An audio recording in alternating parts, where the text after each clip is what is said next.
The CBS Radio Mystery Theater presents...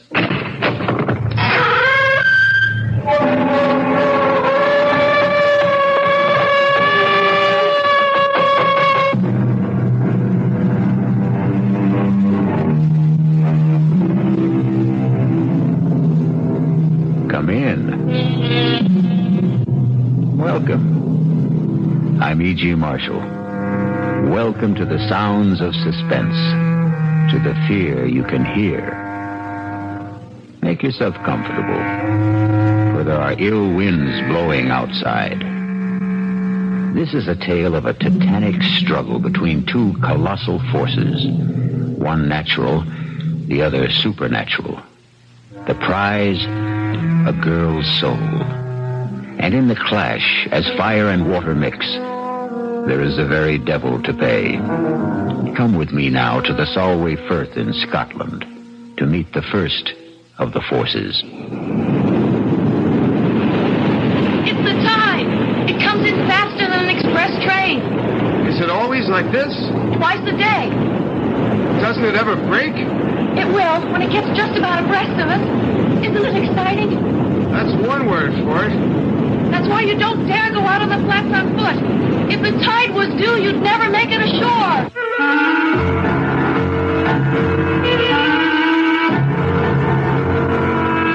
Our mystery drama, Speak of the Devil, was written especially for the Mystery Theater by Ian Martin and stars Jada, Rowland and Nick Pryor. I'll return shortly with Act One.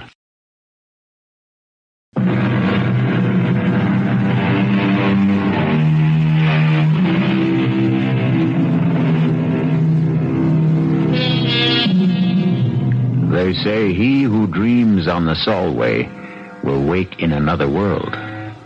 Not only is the tide a terror, but so are the quicksands, and far worse than either, the bogies, warlocks, and unnamed things that haunt Scottish history. The Scots word for tonight's story is eldritch. It means uncanny, eerie, frightful, otherworldly. Listen. If you'll put out the light, Mrs. Petrie. Hold my hand, Mike. You'd better hold both mine. Why? You can't trust me in the dark. I'm sorry, Colonel Bruce. Now, Mike, Mary Ellen, I know you two young ones think a seance is a mite daft, but it's not the way the Colonel, Mrs. Petrie, and I feel. Well, then maybe we'd better not stay. Oh, no. We need 5 of the circle. It's a blessing you're here. But please, be serious. All of us have made contact with your dearest ones who have passed on through my control. Control? That's a messenger who brings us messages. Anatu. He once was a slave in Babylon. Babylon? He's scary. Hang in, darling. Now, may we all join hands, please? I'm asking you not to break the chain of contact now. Clear your minds. Make them a blank. A quiet place. I'm reaching now. Reaching away and above and out and over from here to the bonny, bonny other place that lies beyond our ken. We're biding here, Anatu, asking you back into our circle. Will you not come back to us again? Most precious lady, from across centuries, the time is not right now. I beg you, Kishba is breathing fire tonight. Go, there is evil.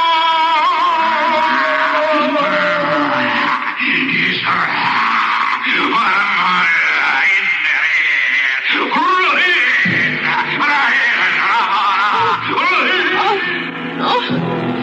Stop it! Stop it! In heaven's name! Someone get the light! Yes. It burned. It burned. Ellen! Where's that damn light? Mary Ellen, are you all right? Yes, sir. What's all that smoke? That's just the incense we burn. I'm the one to blame for meddling in the business of the Lord. We'll not ever have a seance in this house again.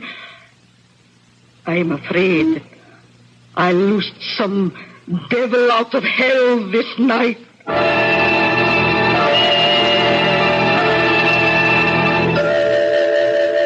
Ouch! Oh, don't wriggle so much. You stuck the pin in me, Aunt Jeannie. Oh, I'm sorry, Ellen. Oh, but it'll take more than a pinprick to burst your happiness. Thank you, Aunt Jeannie, for letting me come home to be married. And for such a heavenly day. Oh, well, I'll accept the thanks for bidding you back to where you grew up. When Dad died so suddenly, I was lost. I didn't know what to do. Well, you did just the right thing. You came home. You're two modern young people who are a lot smarter than we old people are. And as proud I am to be part of the gamble you're making in your lives. I am all goosebumps. I'll get back into my jeans and sweater. I've got a skin, just like I had last Wednesday night. Oh, don't mention it. I should never have had you children in that circle. It was so scary. What happened? I don't know. It was some kind of trick, wasn't it? I don't play tricks. Well, it was Maggie, your mother, who had the second sight, you know. That wee wisp, so delicate and so vibrant. When she died, it tore the heart out of me. But Will went off to America and left me to bring you up. Well, it put my heart back. And then when you were 15 and almost grown up and he wanted you to join him, I was left alone again. How could I stop you going? I didn't want to go. I know, but you were his flesh and blood. I found a way out of my loneliness. Nights when the roar of the tide used to come boiling up the firth outside the windows there, I thought I could hear Maggie calling to me. Or when the wind was skirling out of the northeast, I'd hear her voice on the wings of the blow. And I began to think maybe I had the call, too.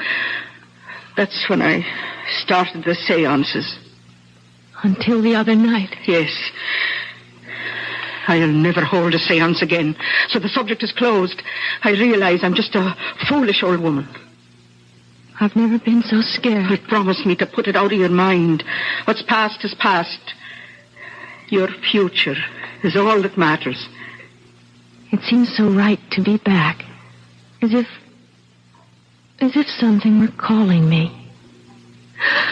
Oh, you're cold. I'll stir up the fire. No, don't bother. I just miss my American central heating. I think I'll go outside in the sun for a minute or two. Oh, go take a good brisk turn down the road while I finish this hem. That's a good idea. But don't go down the Firth road. Take the high road. Why? Well, I saw your Michael off this morning for the Solway. You don't want to run into the bridegroom on the wedding day. It's bad luck.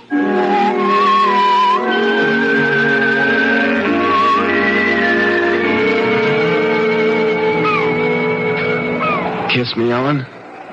Aunt Jeannie thinks it's bad luck for the bride and groom to see each other on the wedding day. You can't fault that. Back in Nebraska, my mother used to feel the same way. But that's just old-fashioned. And Aunt Jeannie something else? Darling, your Aunt Jeannie sure is something else. Good or bad? About 90% good. I just don't dig the spirit kick. We won't have any more of that. It was awful, though, wasn't it? That's all kind of self-hypnosis. That terrible raspy voice. Whatever it was saying. Ellen, there wasn't any voice. You didn't hear it? I heard something that sounded like your aunt choking herself to death. But the first voice. That's just the old girl practicing a little ventriloquism. No, that awful burning smell. Well, I will admit I like the Hare Krishna incense better. Come on, Ellen, let's forget all that mumbo-jumbo. Hey, dig that crazy character out there. Fishing in those little pools on the flats? What's crazy about that? On horseback? But everyone does because of the tide. The tide? I forgot. If we hadn't been up in Glasgow wedding shopping, I'd have shown it to you. Look out there to the west. If that Gilly is up on his horse, it must be... Oh, yes, here it comes. And there he goes. You'd think the devil was on his tail. What's his hurry? Look, the tidal bore. It's coming. You mean that big wave down at the mouth of the estuary? Yes, it's the tide. It comes in faster than an express train. Listen. Holy Maloney. Is it always like this? Twice a day. Worse in the autumn and in the spring. Doesn't it ever break? It will when it gets just about abreast of it. Isn't it exciting? That's one word for it. That's why you don't dare go out on the flats on foot. If the tide was due, you'd never make it ashore. Oh, Michael, it's so thrilling and so good to be alive. I love you. What'd you say? I love you.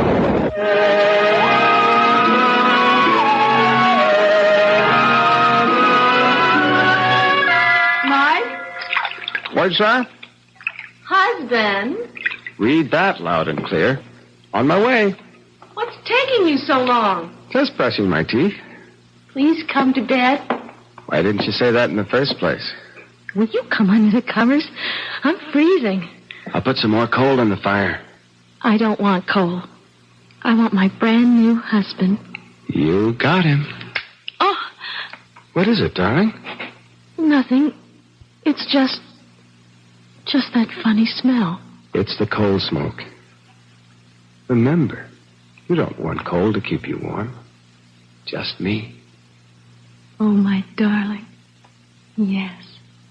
Yes, yes.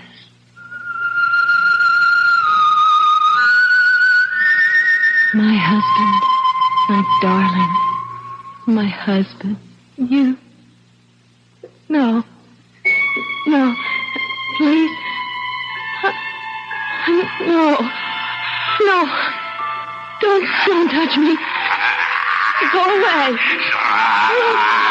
No. Oh, no. Michael. Your breath. Oh, no. Oh, no. No. No. I cast you out.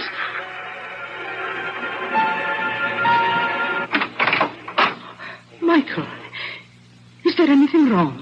No, Aunt Jeannie, why? Well, I was dozing and I thought I heard... What's that I smell? Is it your candle?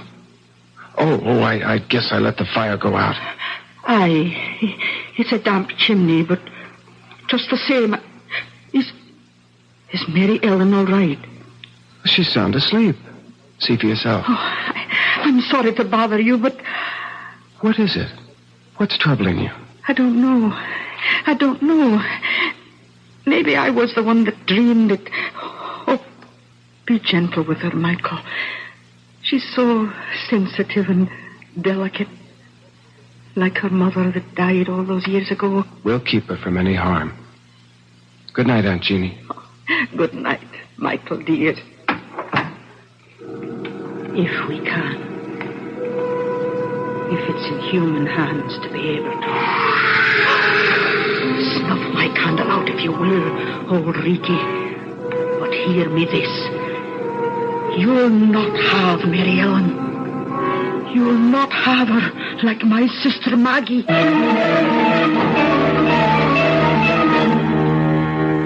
Old Reekie could be translated Old Smoky. It's a Scots name for the devil. Jeannie should know better than to mention him, for the old proverb says, "Speak of the devil, and his horns appear." Let's see when I return shortly with Act 2.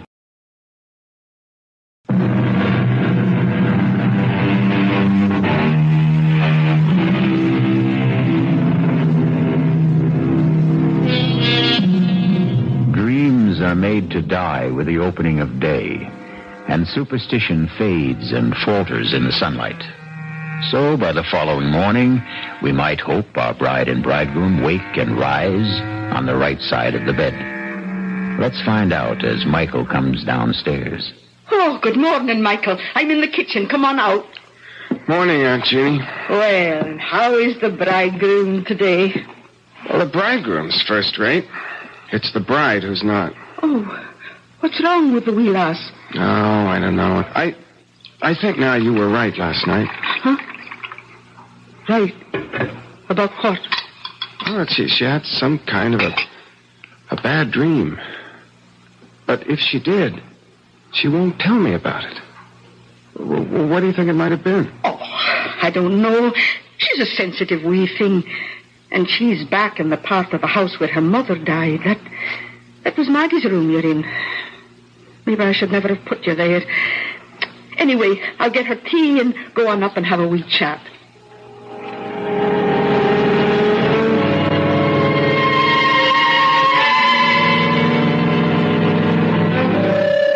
I couldn't tell Mike. I couldn't. Not after our wedding night.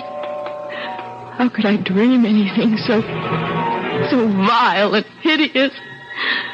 That great, gross presence bearing down on me. Breath so sick. The lips slavering. And that awful fur all over. Oh! And the fire burning me. That scorching smell. Oh, Aunt Jeannie. What a nightmare. Oh, wished now. And that's all it was. But it seems so real. Well, it wasn't. Because when I came by, you were sleeping sound. Oh, drink your tea now. Oh, it's a good thing you're married that nice American boy with his head screwed good and tight. Mike. He'll blow all the cobwebs out of your head. And he's going to have a good chance to. What do you mean? I mean, you two are going to have a nice honeymoon all alone for a big, long month.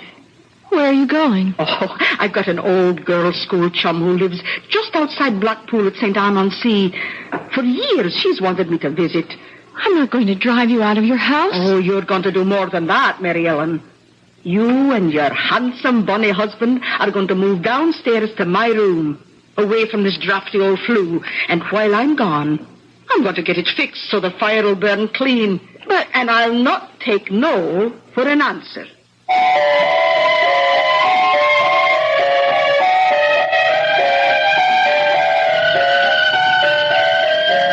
I thought Scottish weather was supposed to be terrible. Rainy, damp, no sunshine. This has been a very particular May. Our honeymoon. Yes. Sorry it's over? Desolate. Still, with Aunt Jeannie back, maybe you'll get a little more work done on the book. Darling, I have been busy in research. It is a love story. Speaking of that, do you think... Look down the road. I can't. Your front's in the way. That's Dr. Ferguson bringing Aunt Jeannie back. Our month is up. Speaking of your front, do you know how you blossomed in the last 4 weeks? All right, Playboy, let's concentrate on other physical problems. How do we get out of a hammock without breaking a limb? Welcome home, Aunt Jeannie. Oh, Mary Ellen, precious. You've turned into a real Scots lassie. You've got the bloom on your cheeks. It's happiness. And those warm spring winds from the west. Hello, Dr. Ferguson. Well, Mrs. Tilson. As a physician, I can only concur with your aunt's diagnosis. You're a picture of health. And how are you, Mr. Tilson? Never better, sir. Oh, I can believe that. Well, I really have to be back on rounds. Thank you for meeting Aunt Jeannie at the station. It should have been me. Without a car? Oh, you'd have had hard shrift getting me aboard Old Bess since the carriage broke its wheel. You know, Jeannie, you should put that old horse out to pasture now she's nothing left to pull. Oh, I couldn't do that. We're too used to each other, poor old soul. All right, Dr. Ferguson. Away you go. Right you are. See you soon. I'll take your bags up to the house, Aunt Jeannie. Oh, give me a hug first. That's right. Now, off you go, and me and Mary Ellen will have a week's chat on the way up to the house. Goodbye, Percy. I should never have said that. He hates the name. I'm not sure I blame him. Oh, well, that's not what's on my mind. How are you, dearie? You can see for yourself. Oh, don't say anything to Mike yet, but I just have to tell someone. Aunt Jeannie, I know I'm pregnant.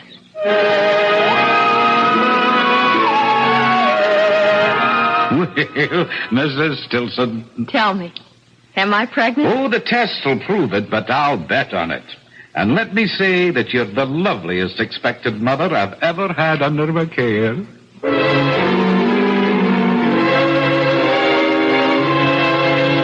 a little morning sickness is to be expected in these early months. Still... There's nothing wrong, Doctor. A young, healthy woman, what could be wrong? Still, we must take precautions. I'm writing out some medication for you that I want you to take each day.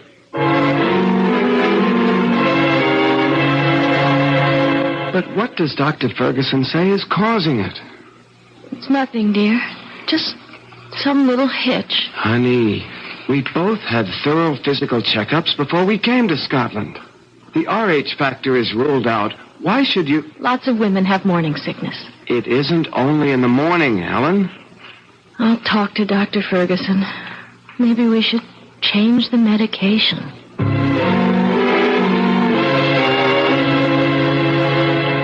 Mary Ellen, dear, I talked to Dr. Ferguson, and he's completely puzzled. I'm not sure that I am, though.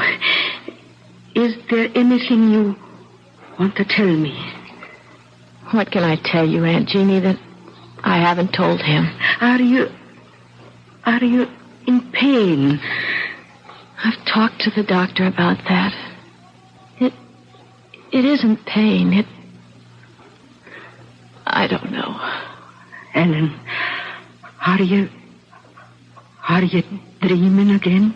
Of what? Of the presents. I don't want to talk anymore. I just want to sleep. Only I don't want to. I don't want to sleep at all. It's just that I'm so tired.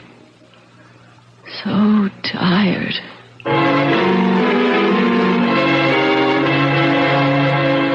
You have to help me, Aunt Jeannie. How, Michael? Dr. Ferguson says that physically Mellon should be all right, that the baby seems to be thriving. It's her mental state that... Do you know she won't go to sleep at nights? She forces herself to stay awake? What is it she's afraid of dreaming about, Aunt Jeannie? It is that, isn't it? I can't tell you just what she's dreaming. I'm too far out of touch since I went away. But I do know one thing. The only way to stop it is to get her away from here. As easy as that? Oh, not so easy, maybe. She's bound and determined on having you finish your book first. The devil take the book. Mellon comes first.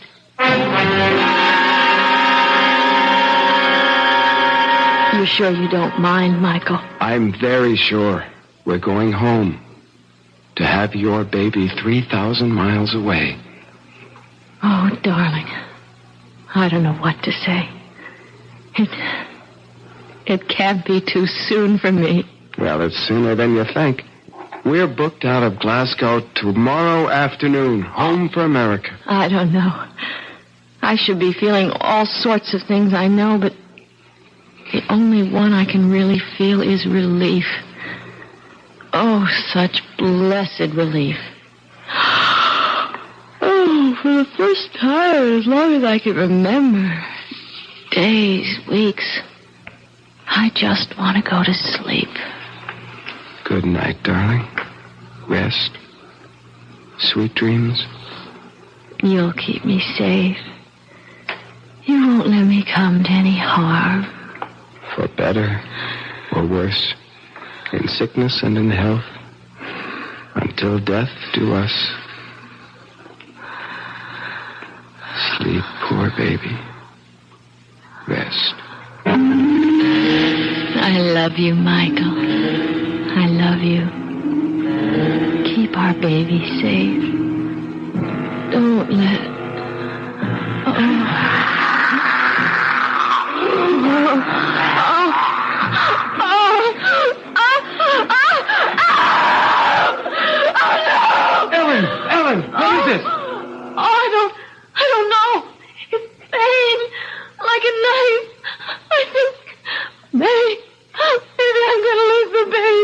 You're going to be all right, Ellen. Don't worry. Get Dr. Ferguson. I'm going to call him now. You'll be all right. I'm fine. Just get him. I'll send Aunt Jeannie up to you while I phone. Aunt Jeannie! Aunt Jeannie! What is it? What is it, Michael? Helen, maybe a miscarriage. What's Dr. Ferguson's number? Oh, you'll no get him by the phone. He's out of order again. Hello? Hello? Laddie, it's no use. It won't be fixed before morning. I'll go to the neighbors. It's a party line. If one's out, they're all out. Oh, God! How far are the doctors? It's a good 3 miles. Who's got a car? Only Colonel Peatley, and he's away up to Edinburgh for his regimental reunion. All right, then I'll go on foot. Aunt Jeannie, go up and help her. I'll make it as fast as I can. By the wheel, Michael. Can you ride a horse? Yes? Good. Then take old Bessie. There's a bridle and saddle by her in the barn. She'll get you there faster. Take care of her, Aunt Jeannie. Don't let anything happen to her. Right along the Firth Road till you come to town. He's the third house in on the right. And take care of yourself.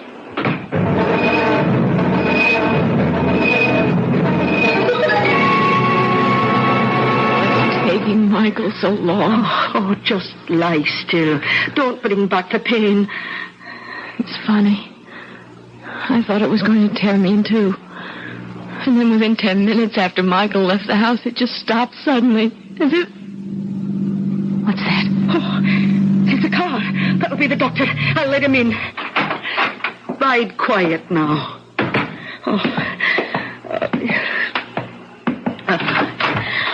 Oh, come on in, Doctor. What took you so long? Oh, I tried to phone you the moment I found out, and I got here as soon as... Yes. Oh, then you know. Of course I know. Who do you think's been taking care of Mary Ellen? Now you get on up to her. What?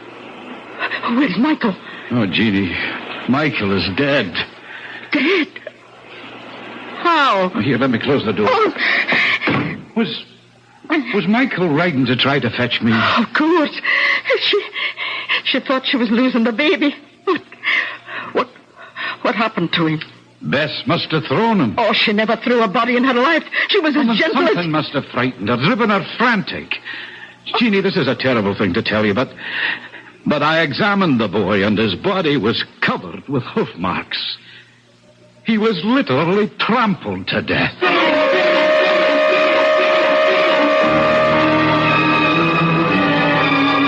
So Ellen has kept her baby and lost her husband.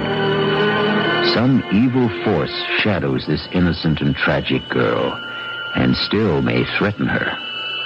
Those hoof marks, were they from the horse?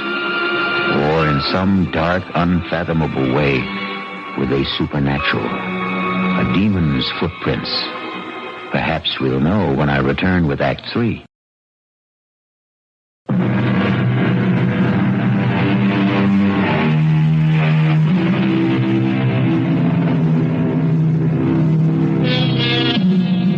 For 2 weeks, Ellen, after her first wild emotion when she heard of Mike's death, has retreated into herself, her face white and drawn, her eyes black and empty like 2 holes burned in a blanket. Now, as the doctor comes down after examining her... How is she today, Doctor? No change. Listless, unreachable, hopeless. And her health. The baby. The baby. There's no doubts of its vitality. Oh, I have a terrible time getting her to eat anything. Well, you must be more successful than you think, Jeannie. There's nothing the matter with Mary Ellen physically. No, it's her mental health that concerns me. The poor bairn has been through a terrible shock, Percy. Yeah, I know. You don't think there is any chance of her losing her mind? Jeannie, Mary Ellen is beyond me and my knowledge. Somehow we've got to call in a psychiatrist. Oh, Percy, what is it you're afraid of for Mary Ellen? Well, you don't like my medical term. I want to know. Very well, then. Schizophrenia, more specifically dementia precox. Paranoid type, I guess. Oh, well, what does all that mean? Withdrawal from life, delusions of all kinds, persecution, unseen enemies, that sort of thing. Oh, the second sight. Just like all of us. Now that's enough of that nonsense. You're all sensitive, delicately balanced women, but all things being equal, perfectly normal. Well, I have other calls to make. Oh, well, I'll walk you to the door. Any instructions for Mary Ellen. Oh, just that she keep on with the sedation I provided. And Jeannie, try to persuade her to let me call in another doctor. I'll see what's best to do. Be very careful. I'll do what's right. Hey, I think maybe tonight I'll take a run up to Glasgow and have a consultation with a friend of mine, Dr. Engel. Good man. Maybe I could persuade him to run back down here with me just to observe her. Oh, bide a wee till I see what I can do first, eh? Yeah, all right. Another day or so can't do any harm. I hope.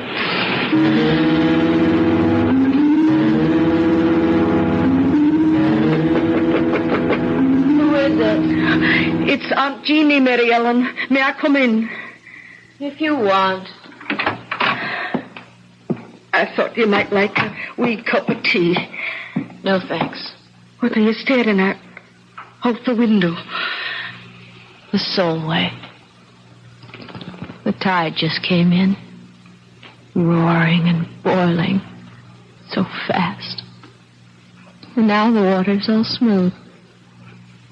And with the sun on it, everything's wiped clean. I wonder if it heals as it washes over. What are you thinking about, child? I'm thinking about the first time I showed the tide to Michael. The day we were married. The day you said it was bad luck for us to see each other before the wedding. Oh, I was just joking about superstitions. Nobody believes those old wives' tales. Nobody believes so many things that are outside the ordinary. So many things they say don't exist but might be. Did you see Michael's body after? What? Did you see the marks of the hooves? Oh, don't talk about that, lass. I know they said the horse trampled him. I asked Dr. Ferguson about the hooves and he wouldn't tell me. You'd tell me, wouldn't you, Jeannie? Oh, tell you what? Were they like horseshoes? Or were they cleft in two? Were they cloven hooves? In the name of God, what are you saying? I'm not speaking of God. I'm speaking of the devil. Or some demon that haunts my dreams. No, this is no time for foolish fancies. You mustn't let dreams spill over into your real life. Or is it the other way around? Oh, Mary Ellen, I don't know what it is you have on your mind, but you can get me to Michael. Let me talk to Michael. He'll know. He can tell me what to do. Take me to Michael, Aunt Jeannie. Take me to him. Oh, come on, Mary Ellen. You know I know he's dead. I know he's passed beyond. But you can reach him. You can hold a seance. Oh, no. I swore I never would again after what happened that night when something got loose? Some evil presence? Something from... Auntie, you let him loose. The least you can do is help me undo the harm. I can't. I won't. I'll get the doctor. You dare to bring him here and I'll kill myself. I swear. Child, you're out of here. No. Not yet. But if you don't have that seance and let me find out from Michael what to do, I will be. I'll lose my mind. You've got to promise. Promise. Oh, calm down, child. Calm down. Tonight. Now. Oh, that isn't possible. There have to be more than two to form a circle. Then call in the colonel and that other woman, anyone. Just promise me. Promise. I need him. I need Michael. Promise, Aunt Jeannie, promise. May God forgive me. I promise.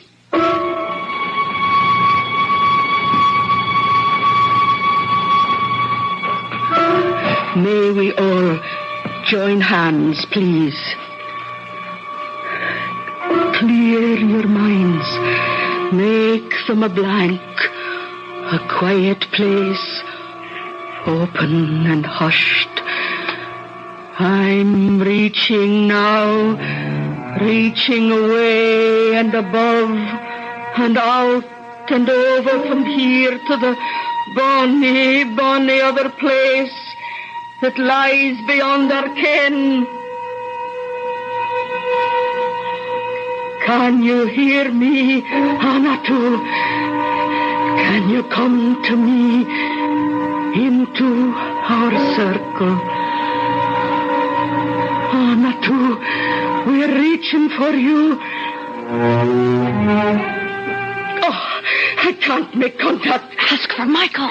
I have no way to him. Then let me. Oh, try it. Everyone, concentrate. Be still. Be still. Michael. Michael, I need you. Come to me. I'm here, darling. Oh, Michael, I love you. I love you. We'll be together again. Michael. It's not our child you're carrying. Get rid of it. Michael! It's no use, child. There's no contact tonight. We can break the ring. Will someone turn on the light, please? Oh, I'm that sorry, Mary Ellen. It's all right, Aunt Jeannie. You gave me what I wanted. I found out what I needed to know.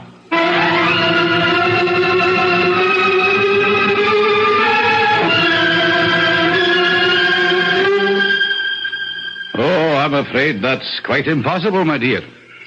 You're not as backward as that, Dr. Ferguson. Abortion is perfectly legal, isn't it? Oh, I'm not concerned with the legality, Mary Ellen. As it happens, it is, but... Then help me. I can't, dear. It's too late. What do you mean, too late? When you came to me a few weeks ago and we determined your pregnancy, you must have known that I would know it was already well advanced. But it wasn't. Michael and I were only married a month before that. You should know that. Well, of course I know that, my dear, but facts are facts. You're carrying a child that's past midterm, and abortion now is just too dangerous. Past midterm. 4.5 months. My guess is at least 5. That fast? Oh, God, no. It mightn't wait. It could be born any minute. There's no one to help me but myself. Well, I'll drive you home, child, and I'll give you something to get a little rest.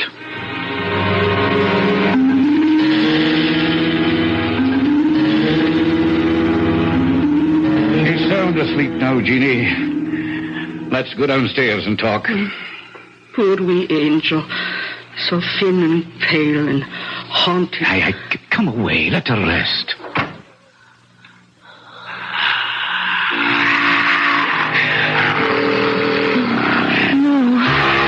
No. What you gave, you'll never take away.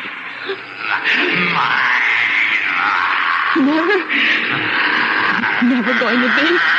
Help me. God, help me. We're tied. Yes, that's the way. Full moon, the time was right. And for our own protection, I see no other way, Jeannie. But to lock her away. Well, we're not locking her up. It's a sanitarium. It's a really lovely place. I don't think I could do it to her. I'll care for her. Jeannie, dear, if Ellen had preeclampsia or a threatened miscarriage or any one of a number of other diseases of pregnancy, she would have to be hospitalized. Now, think of it that way. All right, Percy, if you think it's best. It's the only way. Oh, no, Doctor. Mine is the only way. Oh, that sounded like the front door. Ellen. Oh, I'll check upstairs. You look outside. Oh, but I thought you said she... Oh, dear Lord. I got the premonition. Mary Ellen? Mary Ellen! Are you out there? Jeannie, it's her. She's gone. No. I gave her enough sedation to knock her out, but she's gone. But where? I had she's out on the first. Come on, Jeannie. We've got to catch her before the time.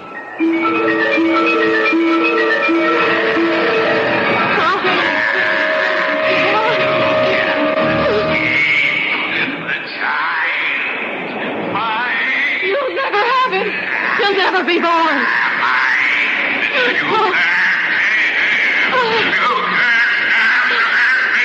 One way, you built from hell. One thing you can't stand against. The ancient enemy. Look, listen. Michael! Coming home!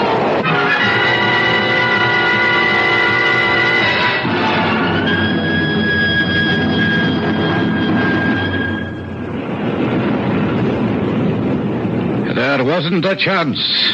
We couldn't have saved her. My poor wee motherless lamb. It did not take her long to follow her poor husband. But the child... It hadn't been born, and she didn't want it. It wasn't Michael's, you know. Are you sure of that? Oh, yes, it was 5 months old at least from the size. A monster. No, I didn't say that. Still, I was thinking of x-rays. There was something strange about that embryo. I can't quite explain. It was nothing you could have understood, Doctor. So, at the last, it was all the Lord's will. And maybe for the best. At least, Michael and my Mary Ellen are in God's pocket. At last.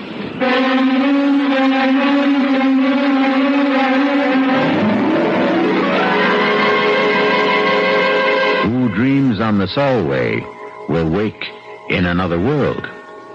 Our story has come full circle. For us, it is the end. Let's hope that Jeannie is right. And for Ellen and Michael, it is only a beginning. I'll be back shortly.